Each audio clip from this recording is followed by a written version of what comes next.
passa nele é muito maior que o carregamento da época que ele foi construído. Vamos dar um exemplo. Na norma brasileira, você fala assim, qual que é o carro que passa em cima da ponte que a gente vai calcular? É um padrão de norma, o carro pesa 45 toneladas. Daquela época, poderia ser um carro de 12 toneladas. Então, se você calculou esses elementos estruturais para 12 toneladas, ele não aguenta o de 45. Aí ele precisa de um reforço. Aí ele vai precisar de reforço. Isso vale para residência, para prédio comercial. Quer dizer, à medida que o tempo vai passando, vão surgindo outras necessidades, principalmente essas necessidades de reforço nas estruturas. Exatamente. Então, e principalmente quando a gente fala de estruturas que são utilizadas por uma grande quantidade de pessoas. Então, que a gente tem um problema hoje nas pontes, né, professor? Exatamente. Que são dezenas, centenas de pontes no Brasil que necessitam de reforço, que era especificada para uma carga, e hoje a gente tem bitrem, caminhão, volume. E até mesmo o próprio veículo, né, individual, assim, né, que os veículos muito. Cresceram, talvez se tornaram mais pesados, não sei. Claro.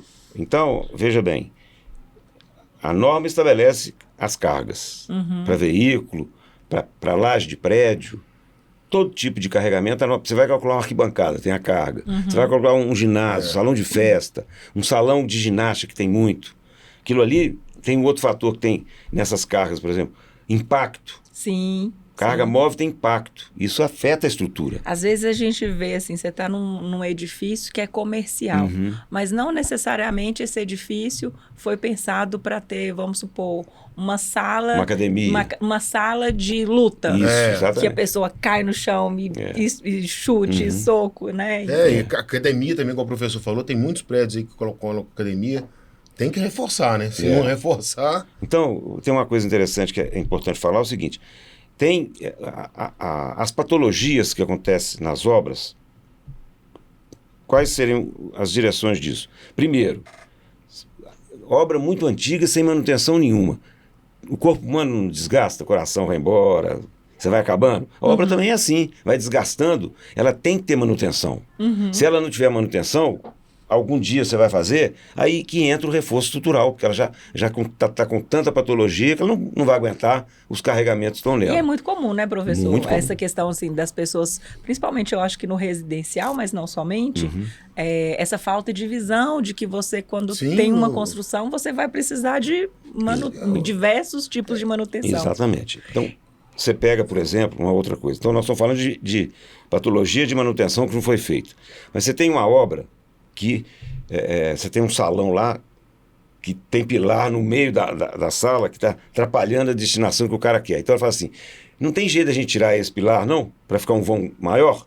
Então quando você tira, vamos supor que você tem um pilar aqui, um aqui, outro aqui, 3. Está atrapalhando o visual dele da piscina, do mar. Aí o cara tá querendo ver aquele trem, então tem que tirar um pilar. Na hora que ele tira o pilar, a viga que está em cima, ela passa a ter um vão muito maior. Então ela não vai aguentar vencer aquele vão. Então, aí já é um problema de você mexer no arranjo estrutural. Sim. Isso pode ser feito. Como é que você consegue fazer isso? Tem vários tipos, não é só com a fibra do carbono. Você pode colocar uma viga metálica.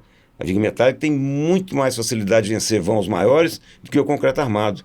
Tem o limitador, por exemplo, prédio. Hoje os prédios de luxo. O que o construtor e o arquiteto quer? Que tenha muita vaga de garagem. Para você ter muita vaga de garagem, você tem que ter o espaçamento dos pilares grande. Sim. Para ter o espaçamento de pilar grande, o vão é grande. Sim. Aí você tem que ter viga com altura muito grande. E aí, no pé direito, na altura da laje até no chão, pode ser que essa altura não comporte. Então, tem que mudar a estrutura, e aí entra o reforço também, né? Então, o que a gente tem que fazer, na minha visão, você sabe que a qualidade do concreto armado, você sabe até onde ele vai, quanto que ele resiste, os materiais, né? Mas está ligado com arranjo estrutural. Hoje uma coisa muito interessante que na minha época lá atrás não tinha, são os softwares. Você hoje tem software para calcular que você entra com a estrutura de manhã, de tarde já está pronta. Né? Antigamente era na mão, regra de cálculo na mão.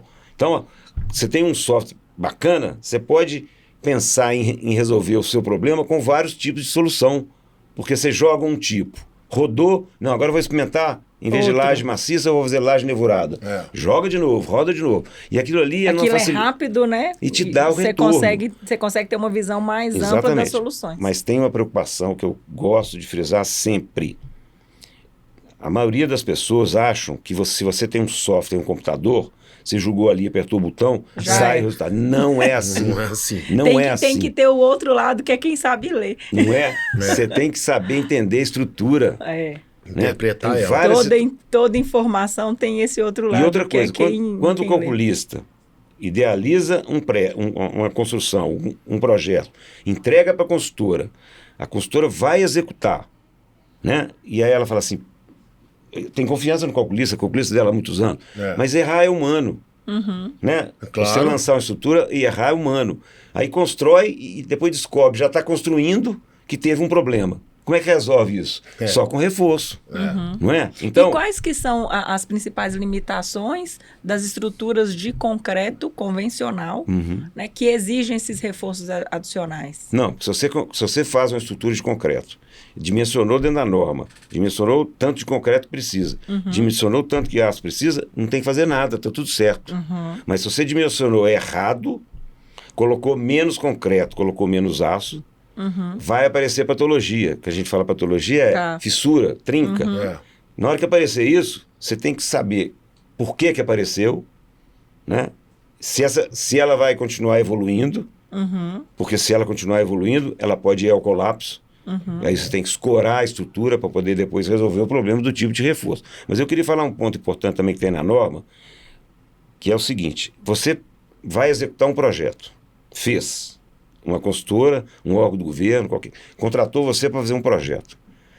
A partir do momento que você terminou e entregou, vem uma outra empresa contratada por essa consultora ou por esse órgão do governo e pede para essa outra empresa de consultoria avaliar o seu projeto. Não é que ele está chegando ali para fazer picuinha nem nada, não. Ele vai contribuir. Então ele pode usar o mesmo software, pode usar outro, mas ele chega a conclusões que poderia melhorar o seu projeto em pontos, ou não. Ou muitas vezes está tudo certo. Mas aí você tem a tranquilidade de que uma segunda empresa te ajudou a validar. Bom, isso aí que deve se fazer. Uma segunda opinião, não é? né? Segunda, terceira, o que for. Porque depois que o negócio vai para o brejo, aí o trem complicado. Já foi. Né? Então esse negócio do CQP, que é Controle de Qualidade de Projeto, está na norma e é muito importante. E, gente, sobre a fibra de carbono, que vocês citaram, né?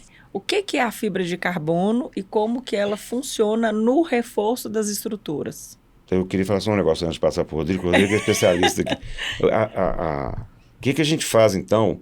Por exemplo, uma consultora fez uma obra e aí está com patologia.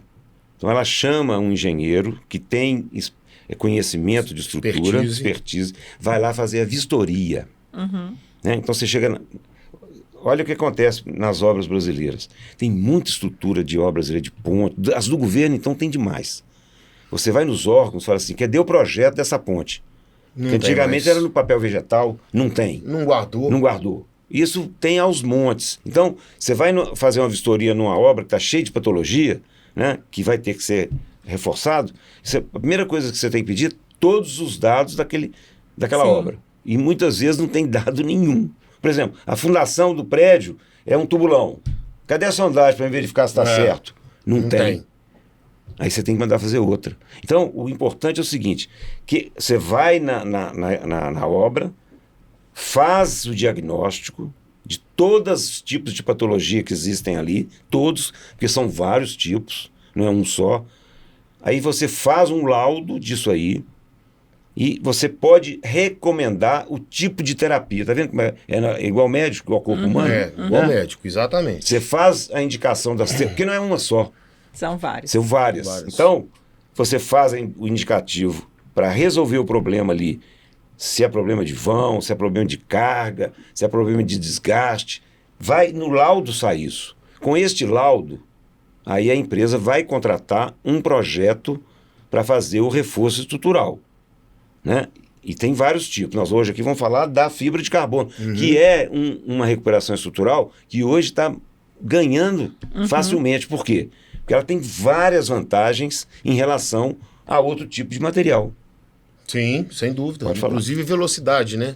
Pra gente, você tem uma indústria. Você tem mais agilidade. Você tem mais agilidade e velocidade na produção, né? Entendi. Então a gente pega uma indústria, a indústria